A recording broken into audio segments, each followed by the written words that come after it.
Halo Kitalers, di video kali ini aku partneran sama Kosa dan musuh kita adalah Andi dan Kojimi. Sebelumnya aku mau cerita dulu kenapa kok aku bikin channel ini. Dan mungkin bagi sebagian orang aku sok-sokan atau sok jago, sok bisa main badminton gitu. Padahal aku sendiri bukan coach dan aku nggak pernah ikut pelatihan yang profesional. Bahkan ikut pertandingan yang resmi pun juga nggak pernah. Tapi tujuan awalnya adalah supaya aku bisa mempelajari gerakan-gerakanku sendiri yang salah di mana dan untuk bisa lebih maju lagi atau bisa memperbaiki diri. Selain itu, aku juga kasih tips-tips untuk teman-temanku yang biasa main sama aku, di mana mereka kebanyakan adalah anak yang masih belajaran atau otodidak.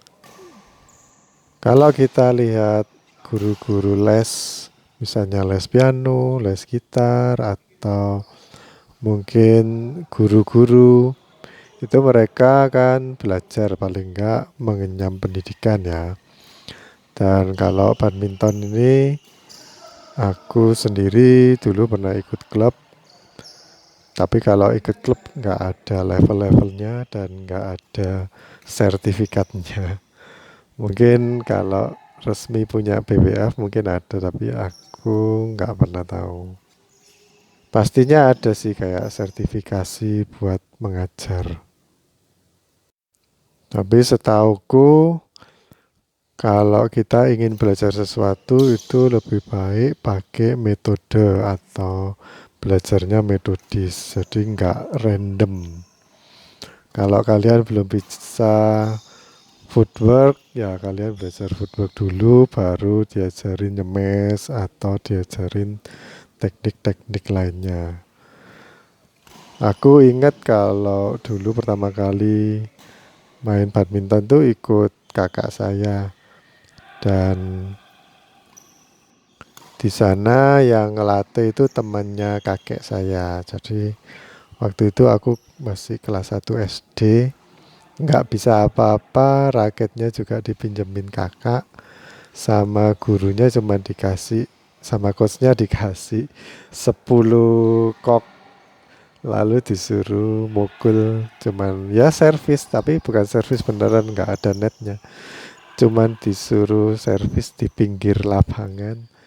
Itu pun jarak servisanku nggak sampai 3 meter. Jadi itu pun juga banyak yang luput. Nah, kalau main servis saja nggak bisa, bagaimana mungkin kita bisa mempelajari teknik-teknik lainnya atau footwork gitu. Mungkin kalau footwork bisa ya disuruh lari, tapi gurunya atau coachnya itu pasti tahu apa yang kita butuhkan. Kalau kita belum bisa yang satu ini, nggak mungkin diajarin yang lebih berat daripada yang tadi. Ngerti ya maksudnya? Jadi pertama channel ini aku ngerekam diriku sendiri main buat aku sendiri. Lalu yang kedua, kalau aku kan main tentunya nggak sendiri.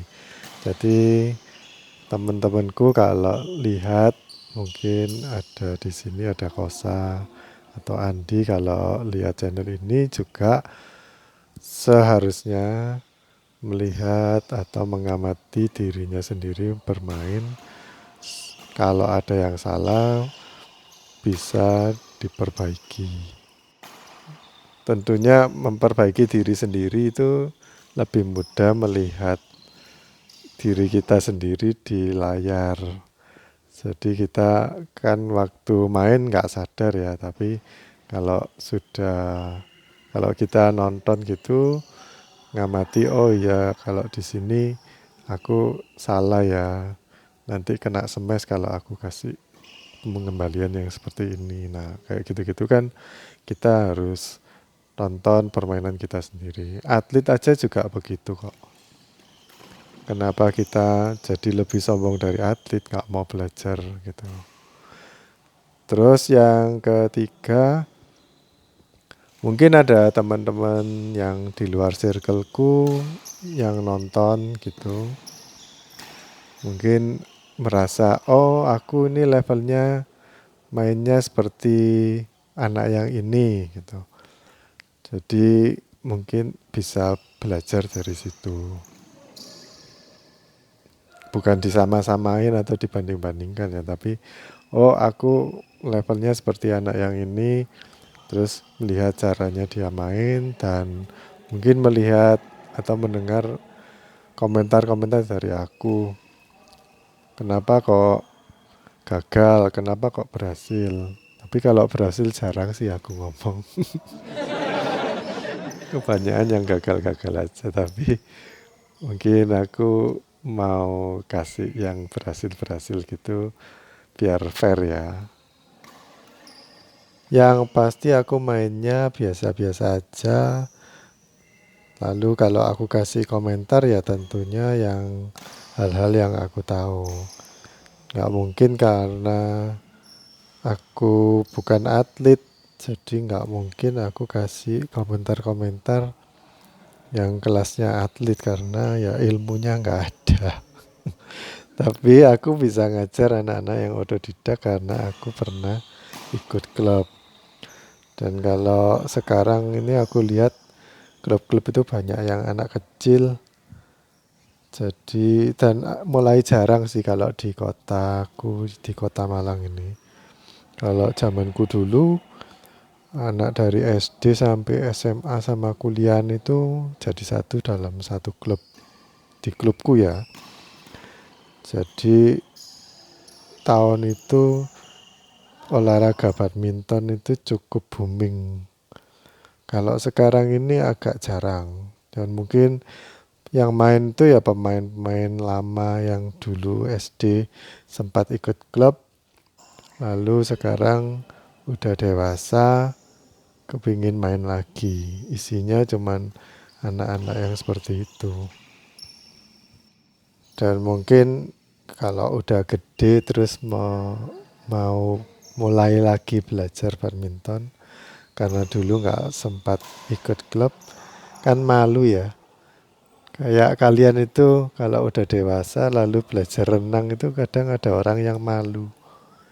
Nah, kalau malu jadi ya otodidak belajarnya lewat internet atau ya lewat teman-temannya sendiri yang mungkin lebih jago main ya.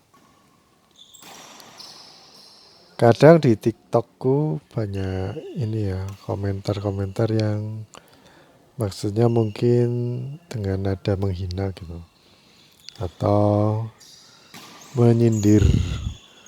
Kalau aku kasih semacam tutorial gitu atau mungkin apa ya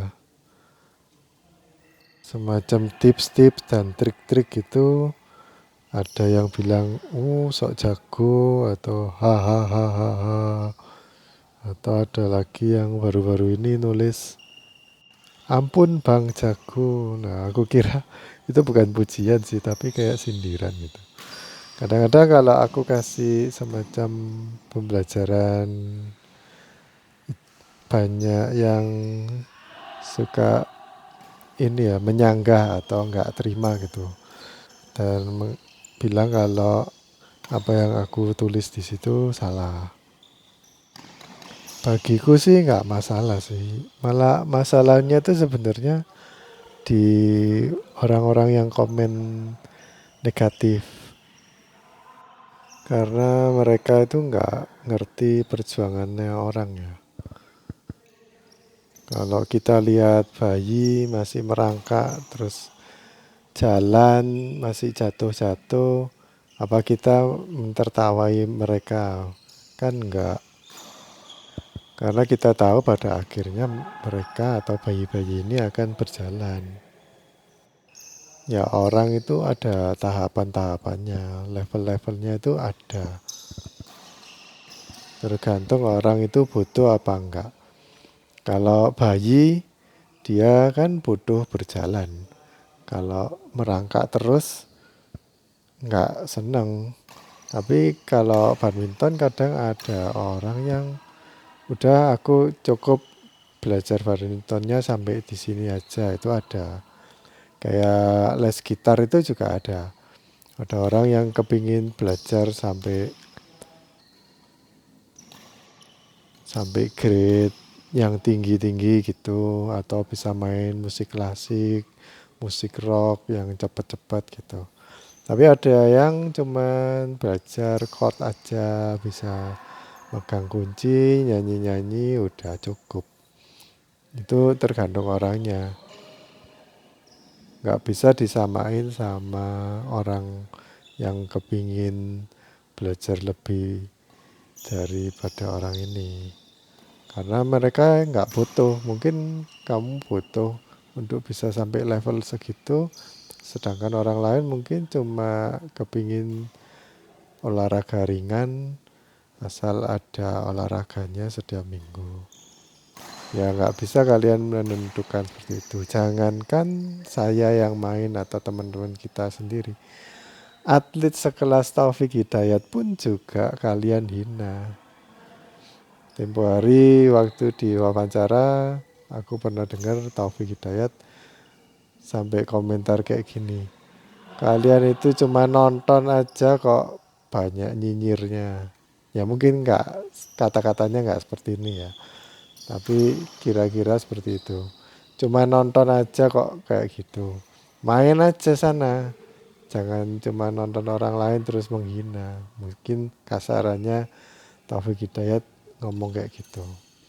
Aku nggak, udah lupa ngomong kata-kata aslinya, tapi kira-kira seperti itu. Dan aku pikir memang hebat sih netizen Indonesia ini, sok merasa benar, sok hebat gitu. Padahal Taufik kan udah diakui seluruh dunia ya kehebatannya. Bahkan kalau aku lihat di forum-forum luar negeri itu banyak pemain luar yang berbahasa Inggris tentunya, kalau komentar di forumnya itu mereka masih memuji Taufik Hidayat. Sama seperti kita lahir ini kan gak bawa apa-apa. Kita menjalani hidup ini kan ya cuman buat kita sendiri. Kalau kita berprestasi ya kita sendiri yang tahu bagaimana perjuangan kita, apa yang kita pelajari. Itu adalah sifat-sifat yang harus kita contoh dari para atlet.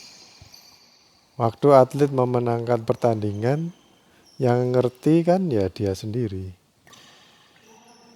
Capeknya latihan, groginya waktu pertandingan, sakitnya otot-otot, atau mungkin kadang cedera.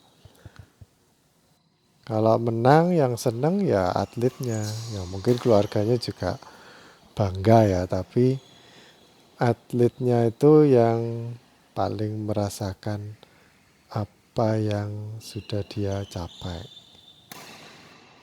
Dan kalau ada orang-orang yang menghina, pastinya nggak ngefek ke pribadinya atlet itu. Jangankan menghina, memuji pun juga nggak ngefek. Ya mungkin kalau dipuji seneng gitu ya. Tapi dipuji ataupun dihina itu nggak akan menambahi atau mengurangi nilai kamu. Nilai kamu itu dibentuk oleh kamu sendiri dari perjuangan-perjuanganmu dan pengalaman hidupmu sendiri. Kalau kalian ngikuti channel ini terus, yang unik dari channel ini itu mainnya kita ini biasa-biasa aja. Kan kalau di YouTube itu, kalau aku amati ada satu atlet-atlet yang suka kasih tutorial, biasanya orang Eropa sih. Kayak backgroundnya atau orang-orang yang dari Denmark itu suka ngasih tutorial yang ya bagus, videonya HD. Terus yang dari Indonesia ada klub-klub atau ada coachnya yang ngasih tutorial, terus gimana cara latihannya mereka. Itu mereka merekam kegiatannya karena dititipin sama orang tuanya atlet-atletnya. Kadang-kadang atlet-atlet itu dikirim dari luar pulau sama orang tuanya dititipin ke coachnya, dan coachnya itu punya kayak asrama gitu. Jadi ya udah tinggal di situ. Lalu kalau kalian lihat yang tarkam video tarkam itu kan nggak ada pembelajarannya ya, cuman murni kita kayak menonton orang main di stadion gitu. Kalau kita boleh jujur, pemain-pemain badminton yang bukan levelan atlet kan harusnya lebih banyak daripada yang level atlet. Dan kalau kita belajarnya itu dari atlet atau lihat videonya atlet, bisa melakukan gerakan ini dan itu, sementara kita itu olah tubuhnya atau footworknya itu nggak kayak atlet, dan ototnya apalagi.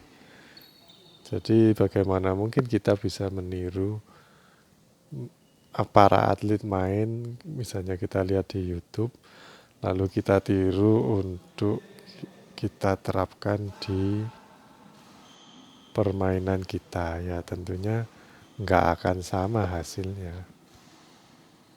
Kalau kita lihat atlet main tuh ya boleh-boleh aja, itu buat referensi kita.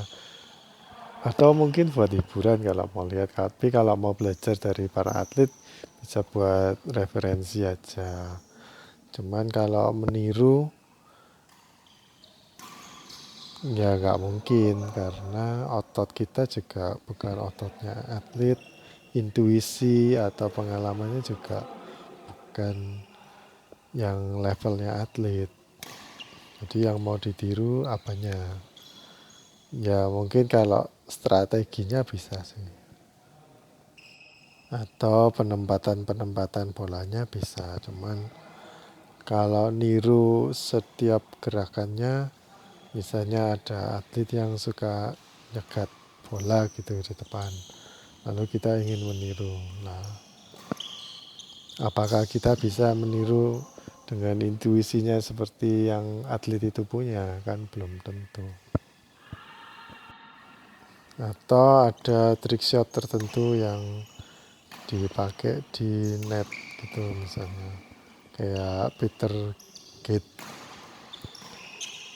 lalu ditiru waktu main pakai gerakan itu. Tapi kalau atlet itu kan walaupun trick shot itu dilatih terus setiap hari mungkin ya, tapi kalau kita cuman kepingin terlihat keren, nggak pernah latihan tapi menerapkannya setiap minggu, kadang masuk kadang enggak, kadang berhasil kadang enggak. Aku sendiri sering lihat di YouTube dan masih belajar dari para atlet atau coach-coach yang ada di YouTube. Aku paling suka sih kalau coachnya itu bilangin tentang formasi double gitu, karena itu yang aku butuhkan. Karena waktu sekarang ini aku kan lebih sering main double. Kadang ada ilmu-ilmu yang coachnya bilang itu aku udah lakukan tapi aku nggak menyadari gitu.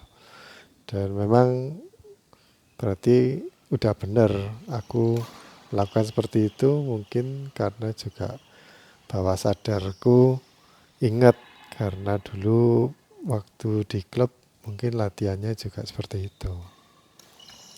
Kebanyakan kalau main di klub itu kan habis di training latihan stroke, terus kayak footwork.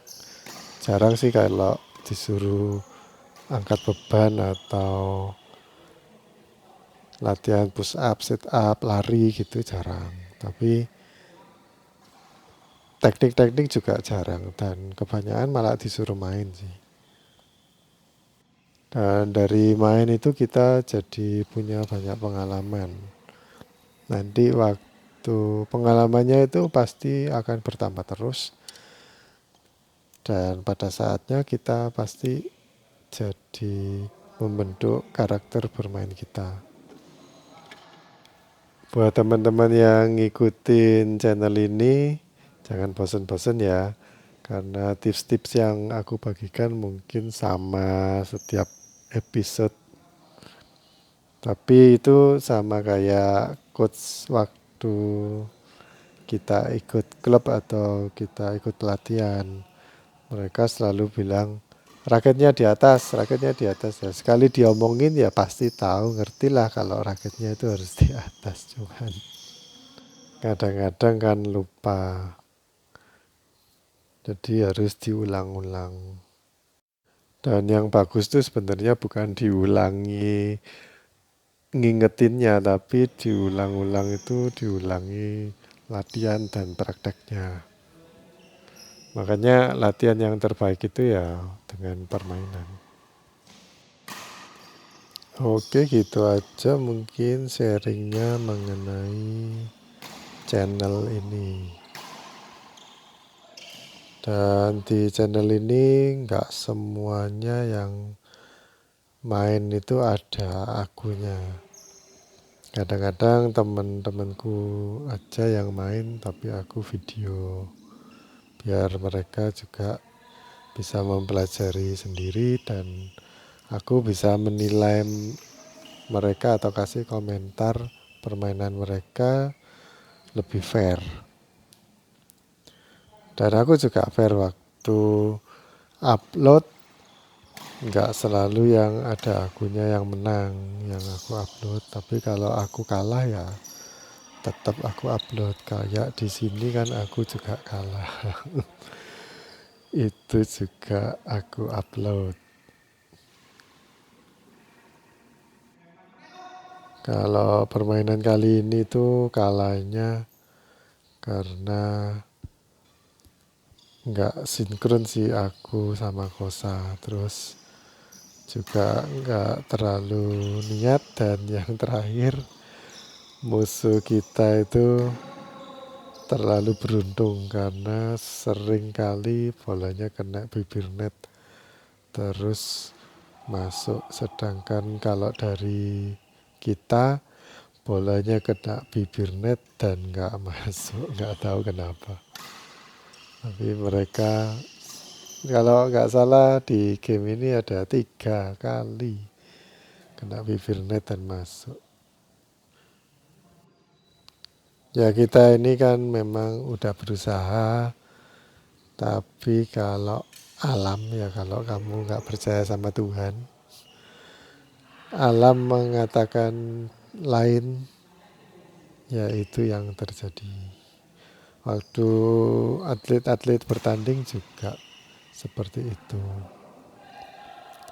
Seakan-akan udah ditentukan oleh Tuhan siapa yang akan menang.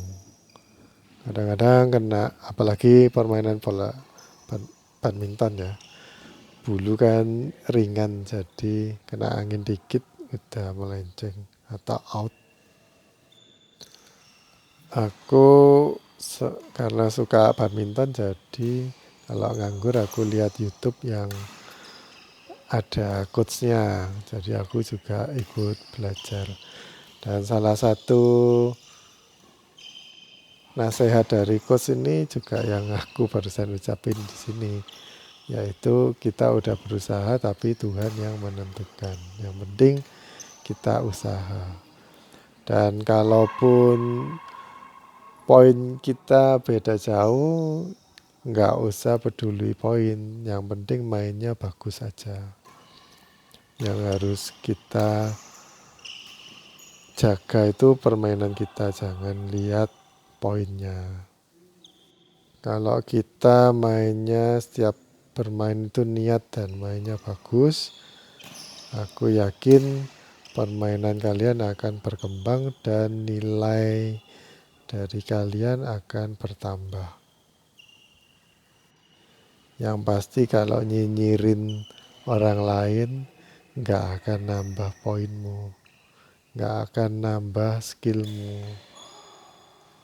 Ada satu quotes yang bagus yang aku ingin bagikan di sini. Ketika kamu merendahkan seseorang, itu tidak membuatmu menjadi lebih tinggi dari orang itu. Kadang kalau kita kasih teori atau tips-tips itu kan ya tergantung situasi juga. Seperti tadi Kosa habis semes kan aku mau bantuin untuk ambil, tapi ternyata Kosa maju. Waktu aku masih muda dulu ya aku seperti Kosa gini, habis semes langsung maju dan nyampe gitu. Tapi karena sekarang udah berumur jadinya habis semes nggak bisa maju. Oke guys, gamenya udah mau berakhir. Aku kalah, gak apa-apa. Oke guys, makasih udah menonton atau mendengar keluh kesah dan sharingku. Nantikan video-video berikutnya dengan tips-tips yang lainnya. Sampai jumpa di video berikutnya. Dadah.